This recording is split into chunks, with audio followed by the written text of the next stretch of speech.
દીપાવલી પર્વમાં વડોદરા સ્થિત વ્રજધામ આધ્યાત્મિક સંકુલ ખાતે યુવા વૈષ્ણવાચાર્ય પૂજ્ય વ્રજરાજકુમારજી મહોદયની ઉપસ્થિતિમાં 2100 દીપનો દીપદાન મનોરથ યોજાયો હતો। આ મનોરથ નિહાળવા મોટી સંખ્યામાં વૈષ્ણવો ઉપસ્થિત રહ્યા હતા। વ્રજધામ સંકુલમાં સુંદર રંગોળીની સજાવટ સાથે દીપ પ્રજ્વલિત થયા હતા તથા હાટડી દર્શન પણ થયા હતા।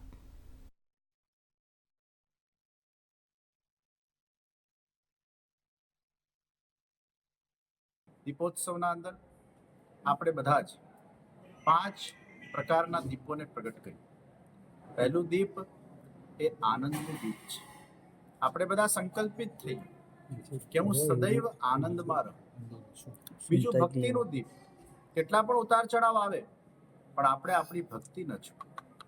ત્રીજું આત્મવિશ્વાસ અને પ્રભુ ઉપરના વિશ્વાસનું દીપ। જીવનના અંદર ભગવાન કેટલી પણ કસોટી લે પરંતુ ભગવાન ઉપરનો વિશ્વાસ આપણો ડગમગવો ન જોઈએ।